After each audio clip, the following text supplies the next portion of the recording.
Bonsoir et bienvenue. Je m'appelle Darryl Levine, je suis membre du personnel de la ville de Côte Saint-Luc. Je serai le modérateur pour la réunion de ce soir sur le plan d'urbanisme. Cette réunion est prévue pour 90 minutes.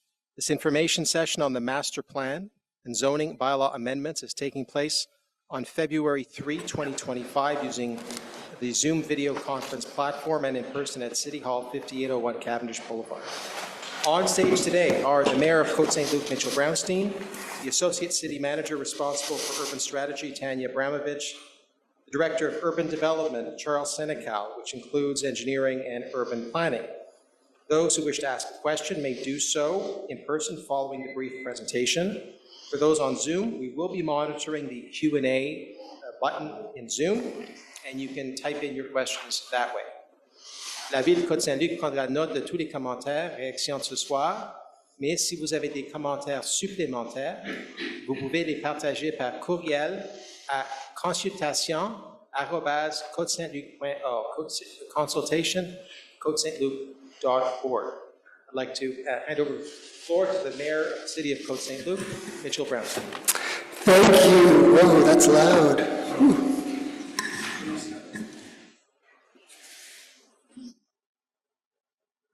Testing, testing. Is this one better? Okay.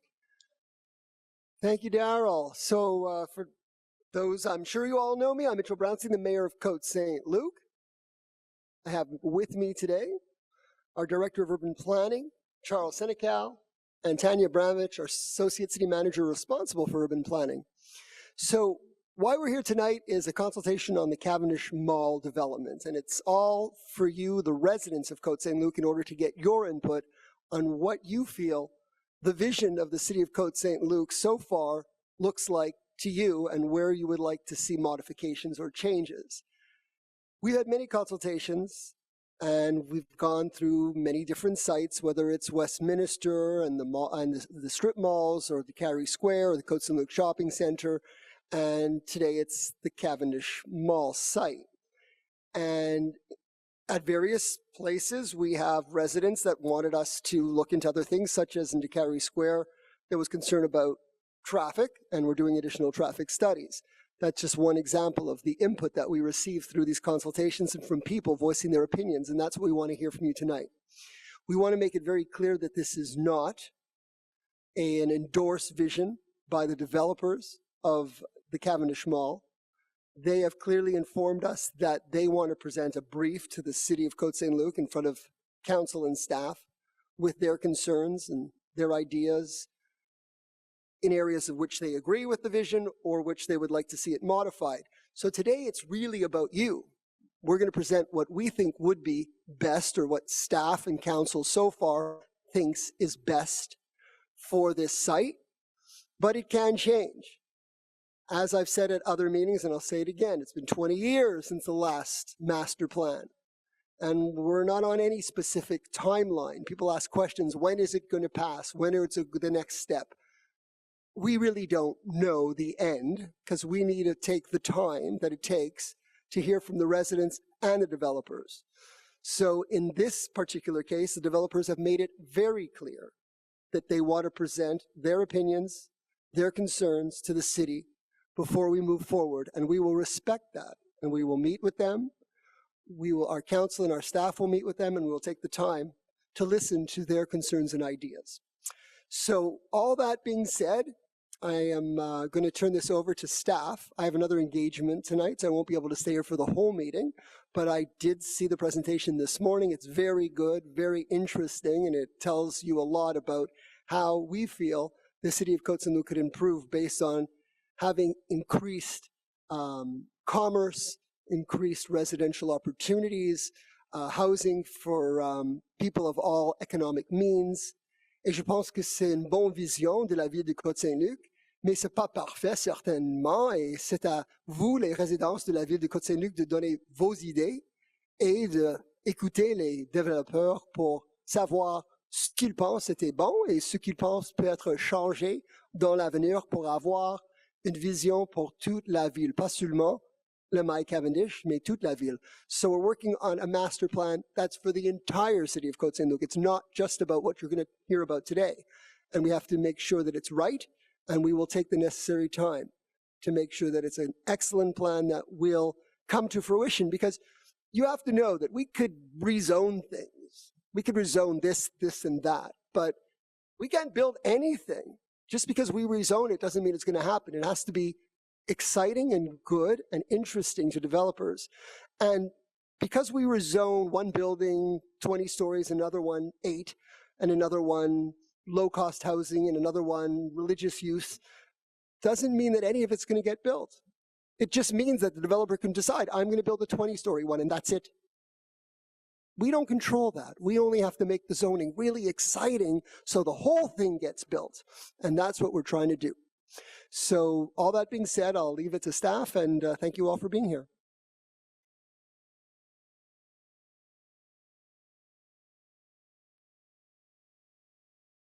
I'm just going to share my screen. Okay. Good evening, everyone. Thank you for coming to this information session on the Cavendish Town Centre. Bonsoir. Bonsoir tout le monde. Merci d'être venu à cette session d'information sur Cavendish et le secteur central de Côte Saint-Luc. While we have had many consultations on the master plan and related urban planning bylaws before this one, tonight we will dive a little deeper into what we're calling the Cavendish Town Centre, le secteur central de Côte Saint-Luc. So we'll start with the basic question, which is, what is the master plan?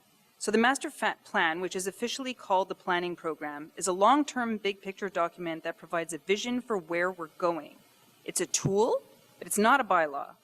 It basically paints the portrait of what we're working towards for the next 20 or 25 years. It really covers the entire city, not just specific areas or redevelopments. Now, we've made a few of these. It's not. How do you move it to the next one? We've made a few of these.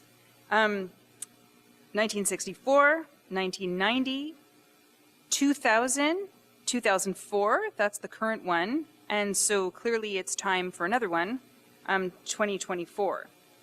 So, and the 2004, the one from the borough years, is the one that's en vigueur at the moment. That's the one that we're still basing ourselves on.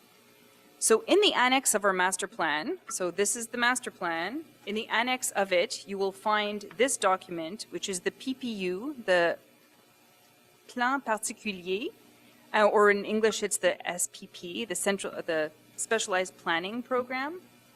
So, sorry, I keep turning my head. I'll try not to do that. So, while all the redevelopment areas are outlined in the master plan, this PPU is on the town center, the heart of Côte Saint-Luc, just beyond the redevelopment of the remainder of the Cavendish Mall site. So it goes, and I'll show you on a map, it goes from Kildare to Mackle, from Marc Chagall basically to Shalom, including City Hall and the Library, Trudeau Park, and the Quartier Cavendish. So I want to zoom in a bit on the area and give a bit of history, because what we're doing right now is in line with the original vision going back to the 1960s, where everything was laid out for the northern development of Cavendish, that is the area above the underpass. So I will quote, and this is just the PPU area sort of in 3D on Google Earth, just to show you what it looks like. Same thing I just showed you, just sort of more visual. I'm going to quote from our 1964 master plan because it basically says it all. It's not really that different. Neighborhood 5, that's this area, will be the most important commercial and high-density area in the city. It will comprise the new town center, which will be the administrative area and apartment settlement of this neighborhood. In accordance with the master plan as accepted by the council in 1964, it's expected to double the present population of the city. Cavendish Boulevard, the main arterial road, passes through the heart of this neighborhood. So we're right back there with 1964. Now, the two things I want you to retain are, one, the vision for a town center goes way back, and two, Cavendish was always envisioned as a high-density corridor with commerce. It manifested first in the form of the shopping mall, as per the style of the time in the mid-70s, but it's really the form that's changing. It's not the notion of what this area should be. So while people are thinking that we're talking about the second phase of the mall redevelopment of this space, so this, basically what's on the screen, the mall with the surrounding parking lot, we really need to zoom out and look at the Cavendish corridor to get the real context. So this is the Cavendish corridor north of the underpass, in between these two yellow lines, and I appreciate that it's sort of hard to see on the screen, but I'll do my best to describe this. So going from bottom to left, that is the bottom left-hand corner of the screen, it's high density on the west side of Cavendish, with slightly shorter buildings on the east side. So where you have 18, 18, 20, 20 stories, on the east side you have 8, 8, 9. It's slightly shorter on the east side, but very much dense the whole way up. So you can also see that what happened with the last mall redevelopment was out of scale with the rest of the corridor. This low density single family housing, it's built.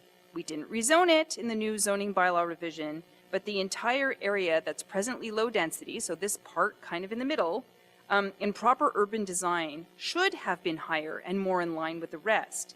It's not good practice, for example, to jump from 20 stories down to 2 in one swoop without a gradation of heights in between.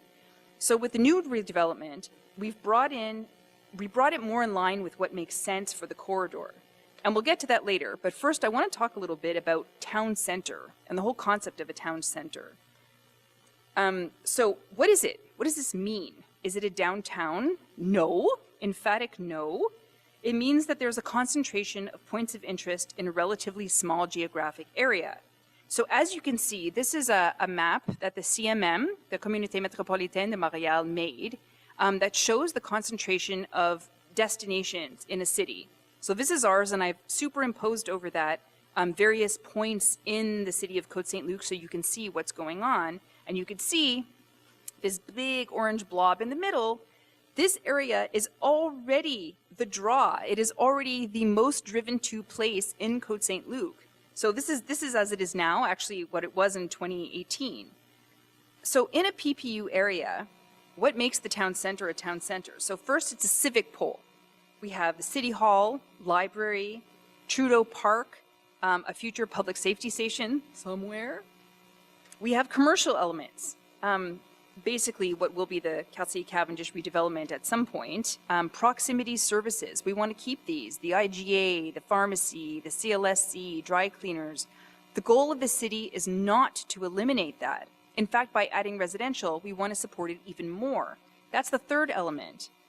The residential component is important. Any redevelopment would be about mixed use on this site, higher density, mostly multifamily buildings, which fits in the scale of the Cavendish corridor. There's one section that has lower density housing, which I'll get to, but not detached family dwellings. There are none zoned on this site. The Civic Center also has a mobility hub. You need the density to attract better transit. It's sort of a chicken and egg kind of problem, but density is a prerequisite for mobility. We also want to have an offer of choice. So you have your transit stops at mobility hubs, Communauto, charging stations, Bixi. It's pedestrian friendly. That's part of the elements of a town center that we envisage. There's also public spaces, plaza, active streets, green spaces, including indoor ones. So with all these mall redevelopments, not just this one, but with all of them, the council was very clear that there must be some indoor or protected public spaces that people can go, that they can't just be all outside. So the vision for the special planning program, I'll just read it. Côte Saint-Luc's town center is a vibrant and dynamic mixed-use area with lively and inviting public spaces and thriving commerce, which fosters community, promotes well-being and resilience, and provides residents with a viable housing and mobility options. So if you look at this spatial organization concept, you'll see, well, we have the milieu humide, that's the wetland that actually already exists in Ashkelon Forest.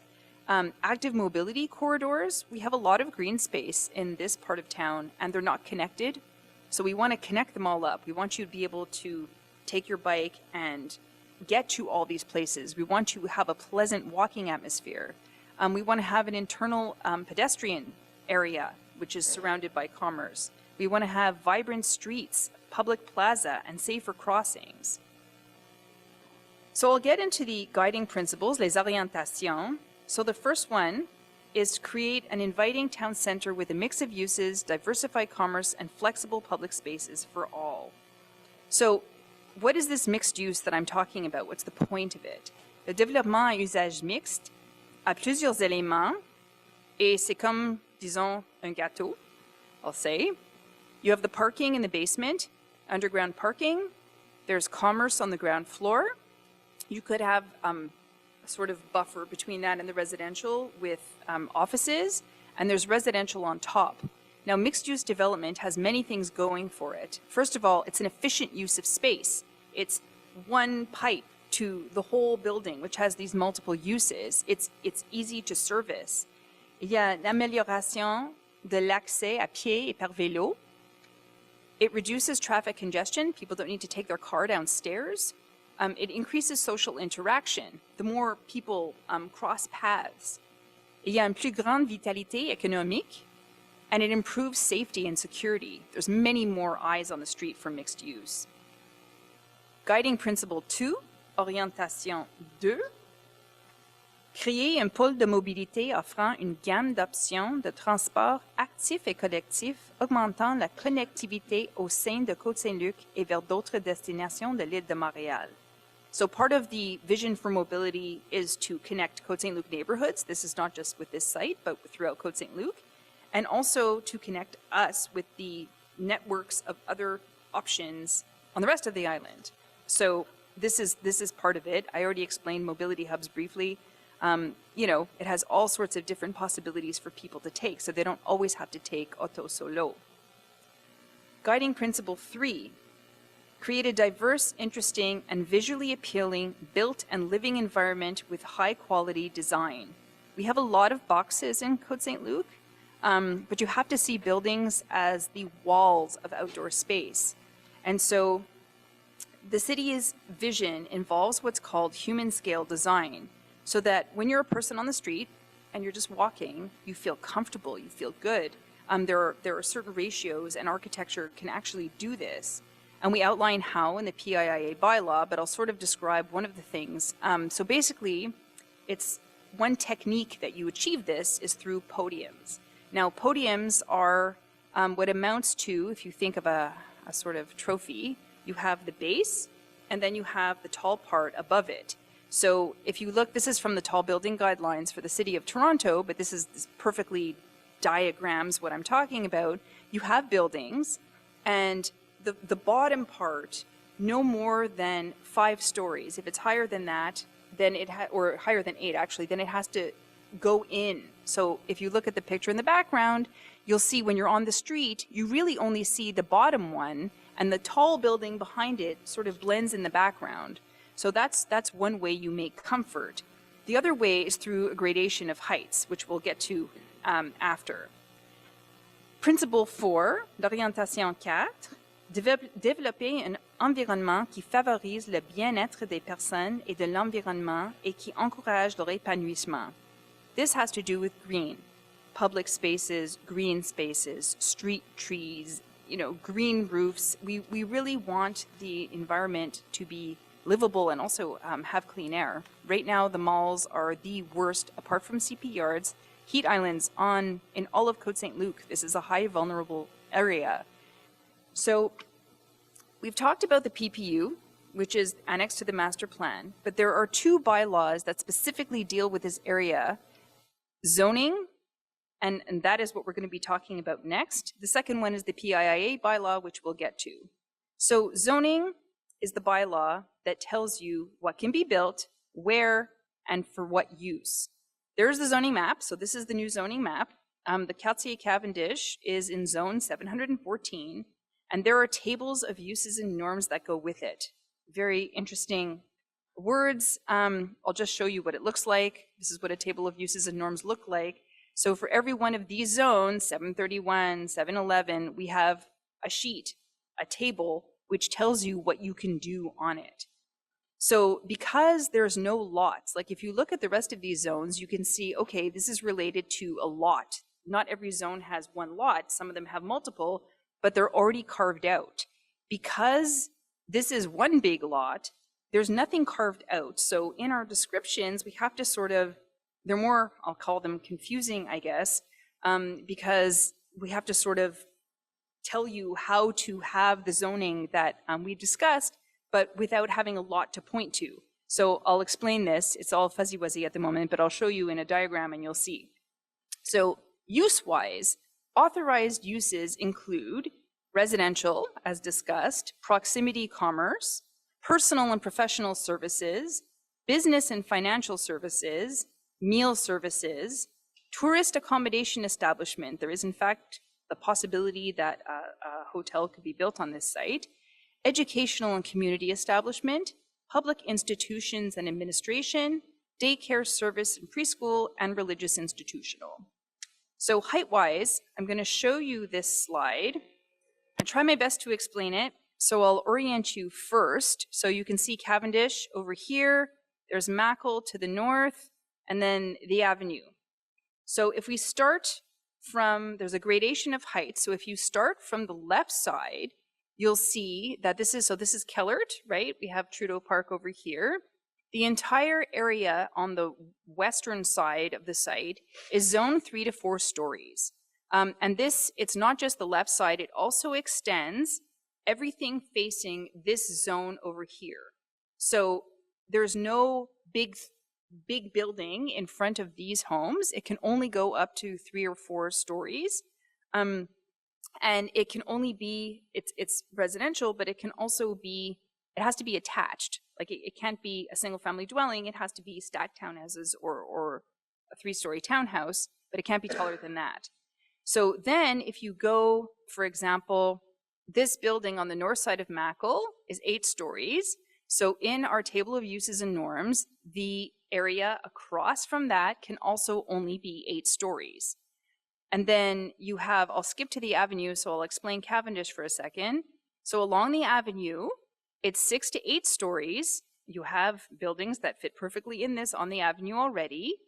And on Cavendish, so the area across from these buildings could be 8 to 16, except the first 30 meters, which is roughly a building depth, can only be 8 to 10 on Cavendish. So over here can be up to 16, but over here it can't be. So where you have it cross, if you think of like, call it Battleship, the corner, therefore, can only fit in the 8 to 10 and 6 to 8, so it can be 8. Now in the middle, it can be up to 20, and so when you picture what this looks like, it goes like this. Here's Kellert, here's Cavendish. So you're sort of looking at it from the avenue. It's low and then goes high and then low again. If you go the avenue in Mackle, so you're looking at it, let's say from City Hall, this is the building that exists. It goes lower, higher, and then comes back down again. So it sort of goes up in the middle, but it's not just a pile of high density housing like we have, for example, where the presidential towers are. So what are the next steps? Because, and I should also say, when we say stories, as with the present moment, penthouses don't count as floors. So we haven't changed that. That's the case now. It'll stay the case in the New World Order.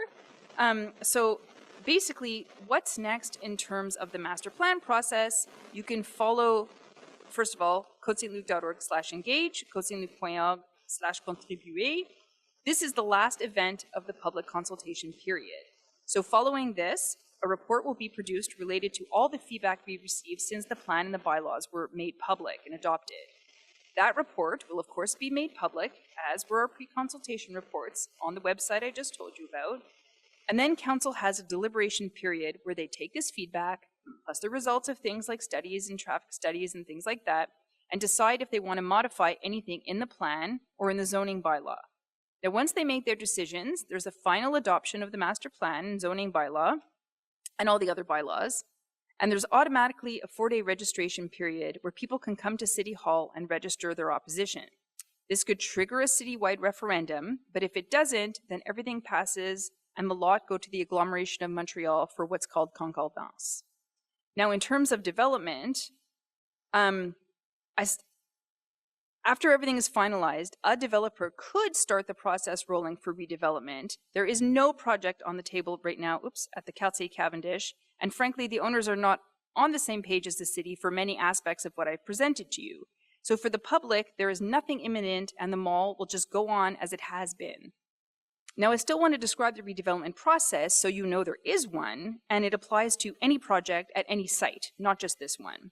So a project is presented to the Urban Planning Department, and after we ensure that it conforms to the bylaws, it goes to the Planning Advisory Committee, le CCU, who evaluate it and make recommendations to council.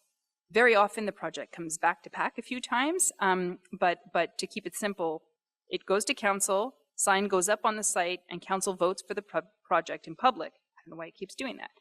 There's a construction period. First, then you get permits. So there's subdivision, there's other things, but after that they get permits. And once they have those, there's a construction period. And then after that, they do landscaping.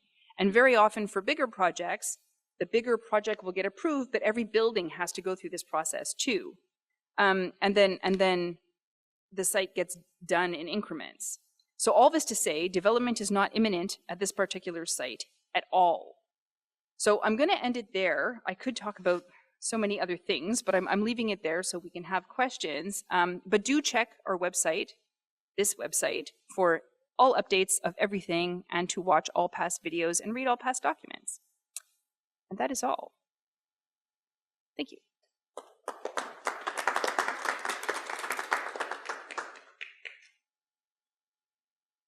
Okay, so at this point, I think we're going to take questions, and I invite anybody who's question to. Well, there's a gentleman just behind you.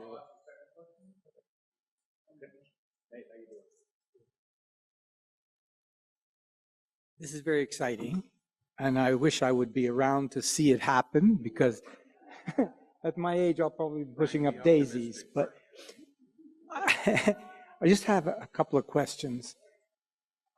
On one of the pages there, it says that we're anticipating the extension of Cavendish Boulevard. As a matter of fact, I used to own a piece of land on Cavendish Boulevard that was expropriated because they thought they were going to be putting it through then. So my question is all of this dependent upon Cavendish being extended, or is it going to take place anyway? So that's my basic question. So it does not depend on Cavendish getting extended. Cavendish getting extended has good points and bad points. So first, straight up, Cavendish is not getting extended anytime soon. Montreal has jerked us around a little bit, I'll call it. And so basically we're at a little bit of a standstill with that project. So I wouldn't hold my breath for it. They still say it's on the table, it's still in their plan d'urbanisme as a tramway, but I was much more optimistic in 2022 than I am now. So we go ahead even though we don't have it. Yes, because I mean, recall, like I was pointing out the 60s, if you recall our then, well, he wasn't the mayor then, but the person who became the mayor is like, no, Cavendish extension. Cavendish extension would allow Côte Saint-Lucers to get out, but it also allows other people to come through. Right? So the traffic, I don't know if you want to talk about this a little more, Director Senecal, because you're more traffic knowledgeable than me, but it's in answer to your question, for us, it doesn't change anything. Yes, so it's exactly that. What I wanted to add was, can you hear me? And now? Good. What I did want to add was that, yeah, it absolutely isn't contingent on Cavendish extension taking place. However, as a city, I think we need to be responsible in terms of taking that into account in the future vis-a-vis our traffic analysis. Because as Tanya correctly pointed out, yes, if Cavendish was open tomorrow, that's an extra exit for Côte Saint-Lucers. However, it certainly represents a certain percentage of vehicular traffic that will be coming down, whether it's off the 40 or from Ville-Saint-Laurent, that needs to be taken into account so that we could, do responsible redevelopment here and not choke up the whole of Côte Saint-Luc with additional traffic. So, thank you. I haven't asked a question for over 20 years like this. Before I was a councillor, but I'm doing this on behalf of constituents because many are watching it on Zoom, and they'll watch it on YouTube. So first off, congratulations to Tanya, Charles, our city staff, for all the extraordinary work they've done. This has been 3 years of very hard work, and I know council has had a lot of deliberations. It's not easy, but I wanted to ask 3 questions so they're on the record. First off is, let me just look at the notes I made here. So you mentioned, Tanya, that was the first time I heard it, about a potential hotel. That means that theoretically, which I like, kind of like the idea of maybe having a Homewood Suites at the Cavendish Mall. So we could possibly have a hotel there. You're saying that's within the scope of possibility?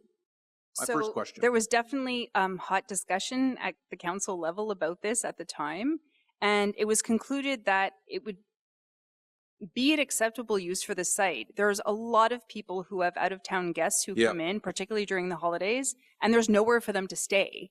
And with Airbnbs being limited and not necessarily desirable in so many ways, there's definitely an influx of humans at many different times of the year. Like there's guests. So in the end, it was concluded, yes. Okay, so acceptable I just want to say, as the councillor who shares custody of Cavendish with Andy Schuster and partly Lior Azarad, I would welcome a hotel. Dita Burke, who has been dreaming of a banquet hall in Côte Saint-Luc. So so that is something positive for us to think of down the line.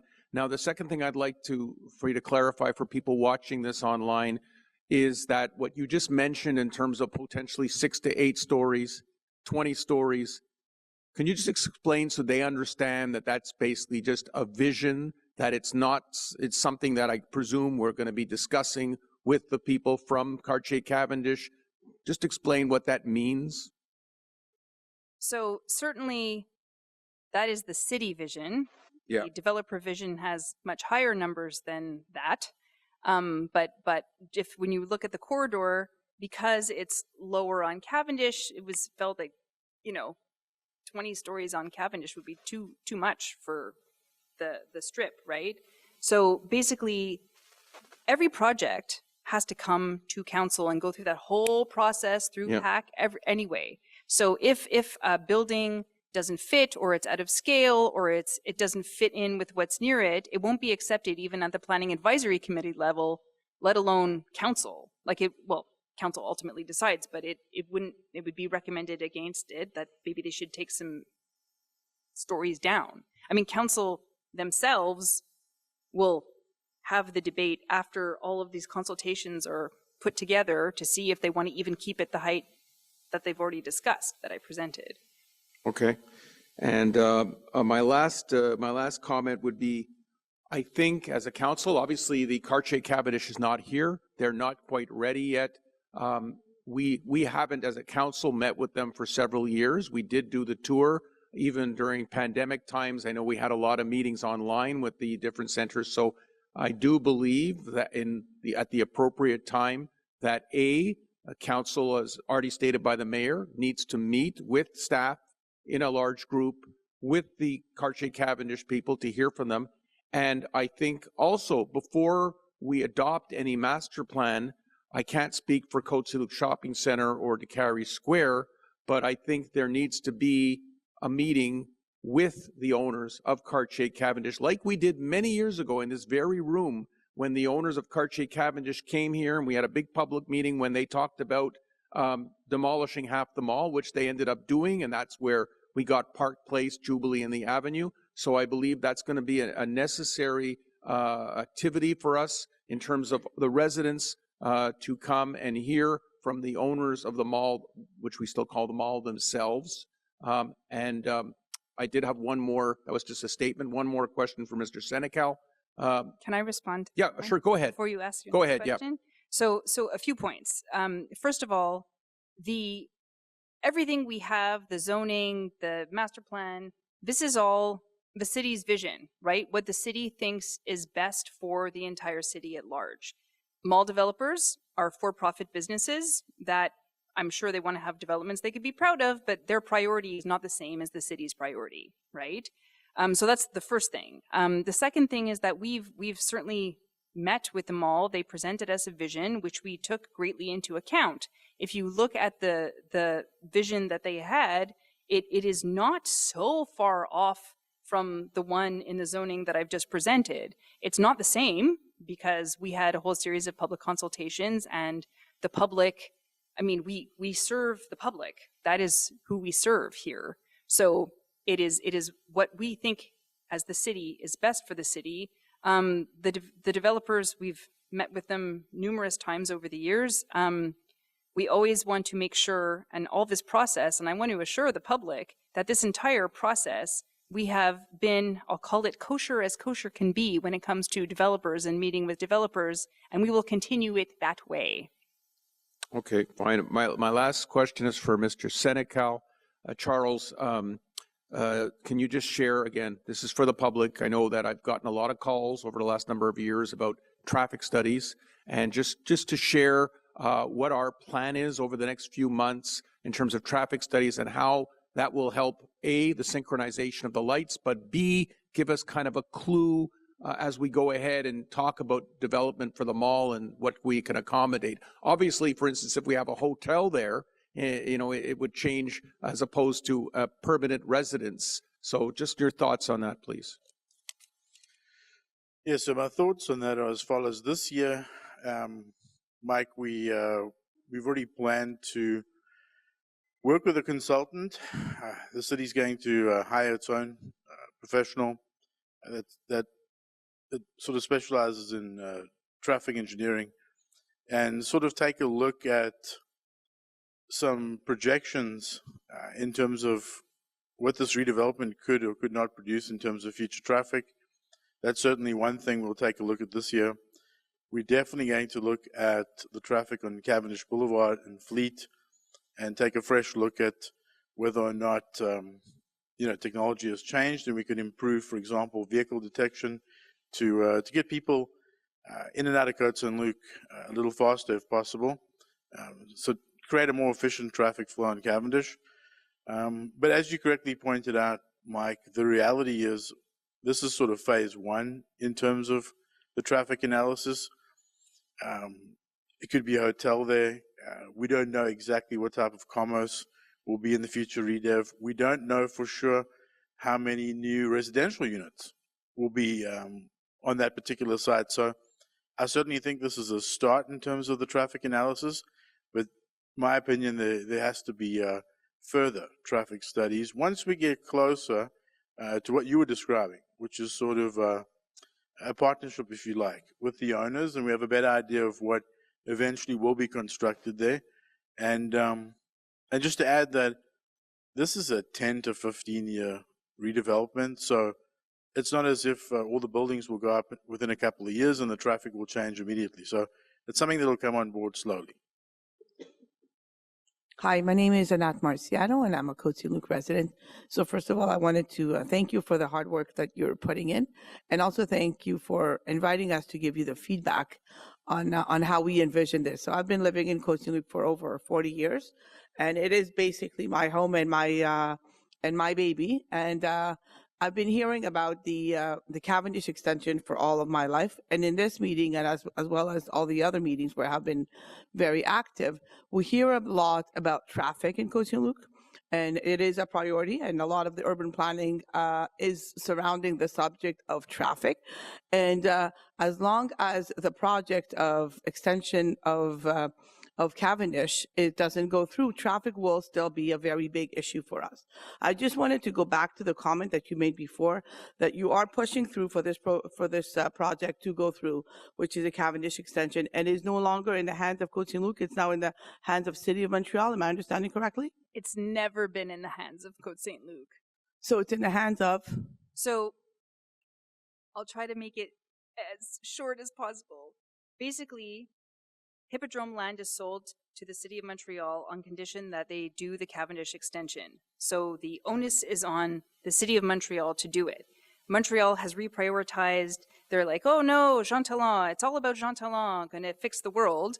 And in the meantime, the Cavendish extension was put by the wayside Montreal will say, well, there's no way on earth a city our size, even big as Montreal, could pay for such an extension. We need the provincial government. The provincial government considers it a local road and is not interested in paying for it.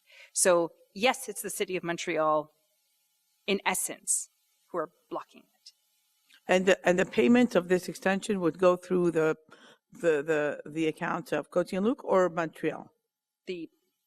Who would pay for it? The project payment of this. We're talking about, it's a big investment, and the city of Montreal doesn't want to pay for it? Well, it's not, I don't even know if they could to that extent. This is like $1 billion project. And So Côte Saint-Luc could pay for it? not a chance.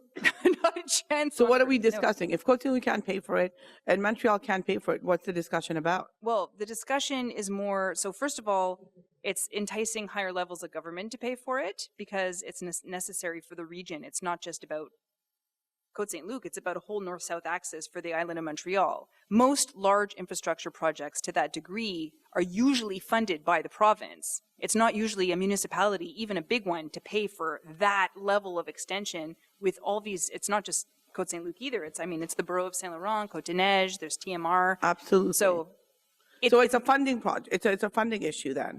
It's a funding issue that at the base is a funding issue, but for them, lip service wise, they'll say, oh, it's because we've now reprioritized and it's about Jean Talon and it's about this. Like it's Montreal who made the decision to pull the plug that way.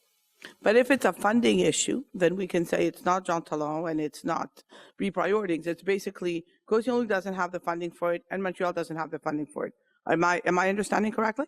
If Montreal wanted, though, they would join forces with all the political entities involved and lobby to get money, but they've chosen instead to prioritize something else. Can we as residents go on this, it's out of the hands of Côte Saint-Luc, can we go on this project and just find out how we can get this happening so that the traffic in Côte Saint-Luc can be relieved as a result of it's a backlash of going all the way to government?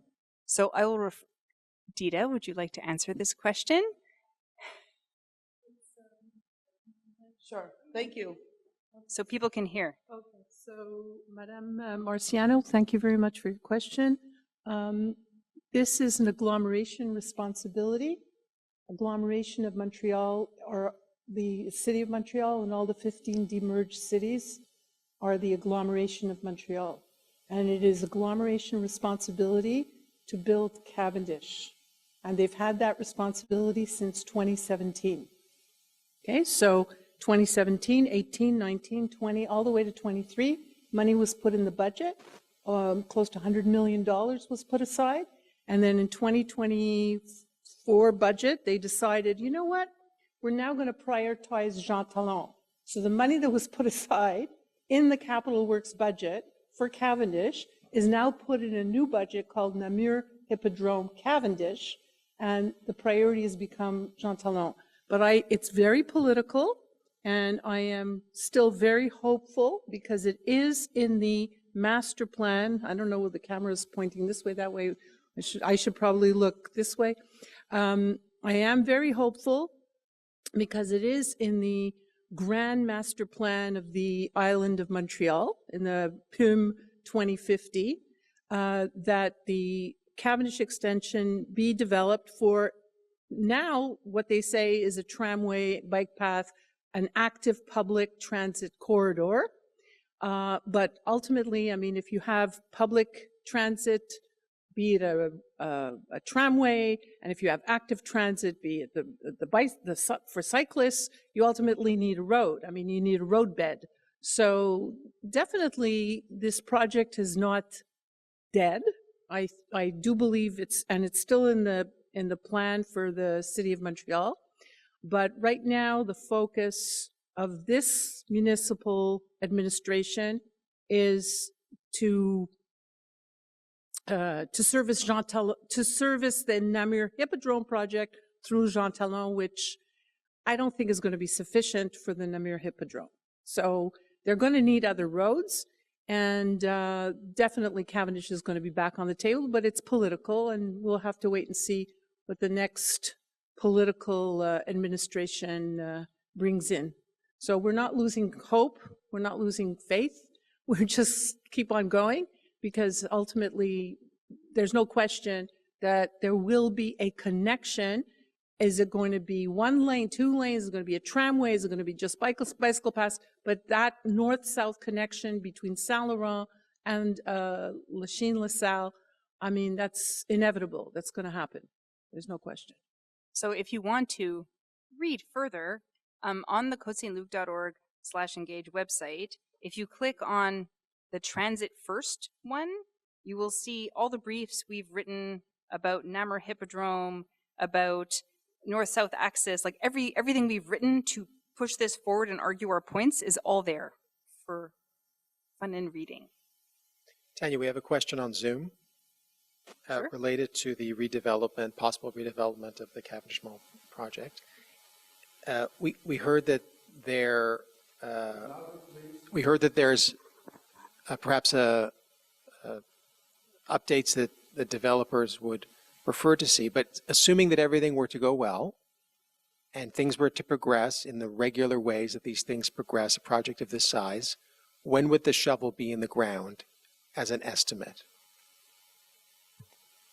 Assuming the developers wake up tomorrow and magically love our zoning? Well, the master plan and zoning bylaws have to be finally adopted and en vigueur, so that'll take an amount of time, a few months, let's say. Then it would have to be, they'd have to make a proposal, the whole process that I showed before. So they'd have to make a proposal that would have to pass the Planning Advisory Committee. They'd have to show us phases. There would have to be subdivisions. I don't know. What would you say, Director Senecal? Well, what I would say is it's all contingent on the next step, which is the adoption of the new zoning regulations and the associated bylaws. You know, without having a date yet set for that, it's really difficult to respond to that question. I'd say that. We have a question about the fire department building, fire station. Is there anything in the master plan having to do with that structure and whether it would move to this area? As far as we know, the fire station is on Côte Saint-Luc Road, and as far as we know, it's staying there. It's still zoned to stay there. There's no plan to build a new one. Those are the online questions. Are there any questions? You can go ahead. Hi, so I have a question about the Cavendish extension. There's a specific part where TMR and Côte Saint-Luc connect. Could Côte Saint-Luc bypass Montreal and just do its own Cavendish extension to TMR? The short answer is no. Okay. No. Apart from the fact that we couldn't even afford it on, I mean, it would cost way too much money. But apart from that, all of these levels of projects, as Councillor Burku said, it's an agglomeration project. Côte Saint-Luc can't act on its own, even with another demerged city, to build such a thing. Okay. Thank you. If you have a question, you can come right up to the podium. If there are no more questions, then would you like to conclude on what you've heard tonight and what the next steps are? So it's clear that Cavendish Extension is still on everybody's mind. I will say, though, that Cavendish Extension is really not, it's not the focus for our central town planning. It's really more about creating I don't know the word in English, but a milieu de vie in central Côte Saint-Luc that residents can be proud of, that they can use, that is far better than the landscape that is now. Whether the developers subscribe to the city vision overlap 100%, we will never not try to do what's best for the city now and the city 25 years from now. I mean, that's the point. We are stewards here, passing it on to the next generation of Côte Saint-Lucers. We'll take one last question online. Is there any consideration of moving EMS to the Cavendish Mall area? So in the PPU, one of the tenets is that we move the public safety station to a strategic location in this area. Where exactly will it be? We do not know yet, but certainly the desire and the numbers show that the response times would improve dramatically for all of Côte Saint-Luc if in fact it is in this part of town rather than where it is now. So yes, it's in the plan. Well, thank you to everybody online and in person who joined us. And if you have any questions, it's cotesaintluc.org/engage, and you can email the city as well. Have a good evening.